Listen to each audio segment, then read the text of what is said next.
Good afternoon. What happened to our 60, 70 degree weather? We're down in the 40s again. And it's raining. Not right now. It's been a kind of Irish mist, which I think is much more enjoyable when the temperature is 60 than when the temperature is 40. War. What's it good for?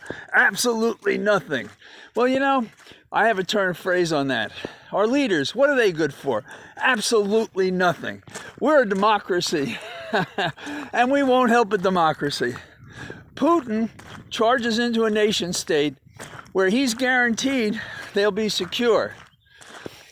But we won't go into that same nation state to save them from him. We're afraid it will escalate.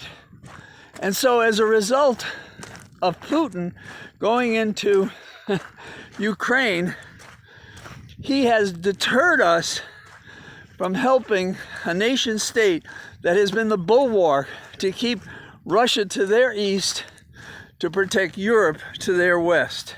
That's it. That's the whole thing in a nutshell. And the latest thing that really burns me is that Poland starts saying, hey, you can have 25 MiG fighters that we have, jet planes. What do you think of that? They say, great. Okay. Now there was conversation because, quote, the United States was surprised and was caught off guard and doesn't want this to happen. And so poor Ukraine says, well, look, if you're not going to take care of the skies and have a no-fly zone to protect us so that we might survive this affair, then give us the planes. Let us fly them.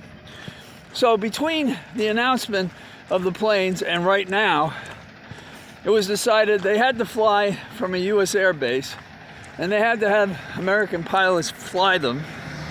And as a result of that, America has now said, nah, we're not sending those planes. That would prompt this crazy man to escalate, really. And where do we think we're going to be when, because we failed to help this nation state, that they are persecuted in the here and now and for the days ahead by Putin, up to and including when he wins and takes over that state? And we have all these proposals on things that will happen, and Putin's going to fail. This is all war talk. That is defensive war talk for failing to fight. Do I want to be in a war? No. But this is not like any other war since World War II.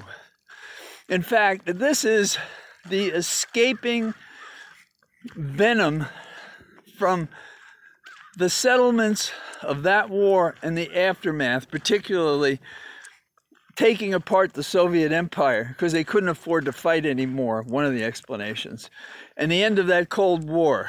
But sure enough, just like that guy Hitler who wasn't happy with the World War II settlement, we got this guy who wants to put the Soviet Empire together, and at 69, there is nothing else in the world he hopes to accomplish. He's done everything else that a mischievous criminal like him could do. And we spread so much bullshit on the air. For example, every day we see the sorry stories of the people who are fleeing and suffering and being killed, and the hospitals being blown up, and the schoolrooms. And then pictures of people in their 70s who have to stay there because they can't move and they have no place to go and no money, and a spouse is dying or ill. Women who are pregnant who can't leave either. So we talk about all of that, but we're not prepared to help them. I'm not religious, but in the New Testament, in Luke, there's a statement, and it's about lawyers, but it fits this, because all these guys are lawyers and politicians and people who bullshit us to death. And it said that Jesus cursed the lawyer who put a burden on others, but wouldn't lift a finger to lighten the load. That's what we have here. We have these people, they pretend to be religious and care, and they don't. They do what they can, which doesn't burden them too much. They make decisions by doing nothing sometimes and doing something other times, and we suffer for it. And, this is following a predictable path. We are not going to help this nation state survive. Whether it's a week or a month or 2 months, they're going to be brought down.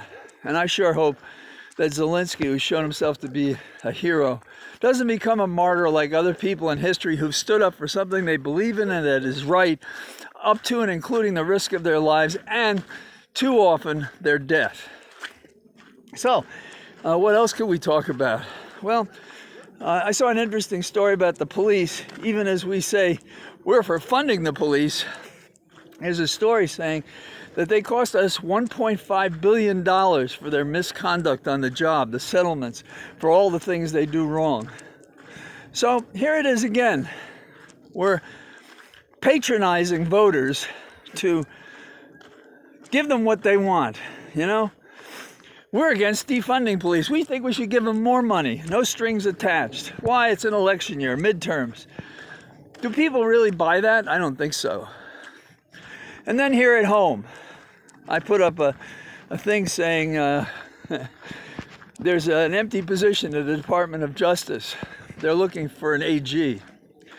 And I got a pretty strong reaction to that. And you know why? Because here we go again, deceiving the people. We have a conviction of an underling yesterday who didn't even go into the Capitol. He's a third-rate underling. He has no connections to anybody in the White House, anybody on the Hill, that anybody has demonstrated, and they convicted him. They say, Trump should worry now. Worry? You can't even find a string of crumbs that would lead you from this guy to Trump. How could we do it? Well, if we had a real attorney general, I'm not running for the job, I'd never be selected for it. I can't be controlled. If you can't be controlled, you can't get those jobs. And who wants those jobs if you can be controlled? Because why did you take it? Didn't you take it to make a difference? So what am I talking about? If you're the AG, you say, you 5 guys, toughest prosecutors young that I can get my hands on, I want you to figure out what we need to do. But here's a list. I want you to call these people to the grand jury and ask them what the hell they were doing. If they take the fifth, fine. If they talk, fine. I want you to investigate them for perjury. I want you to investigate them for what happened on the Hill, for the coup that they perpetrated. And that guy, Trump, we still have these 10 obstruction charges. I want you to check and see if the statute of limitations has run on any of those. That's what a real attorney general would do.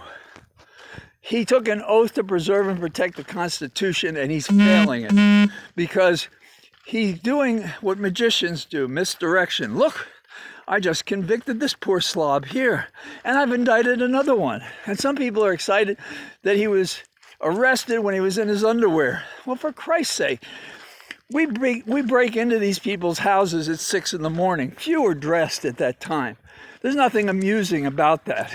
And they probably could have just called his lawyer and said, bring him down to the courthouse. So, am I annoyed today?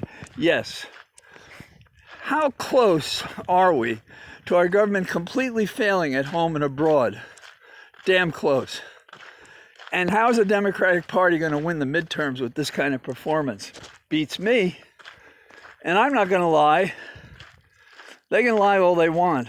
But our job as citizens is to do 2 things. 1, observe what happens and speak out in support or opposition of it. And that's where we are today. So, the Irish rain stirred my Celtic blood, and that's what I have to say today.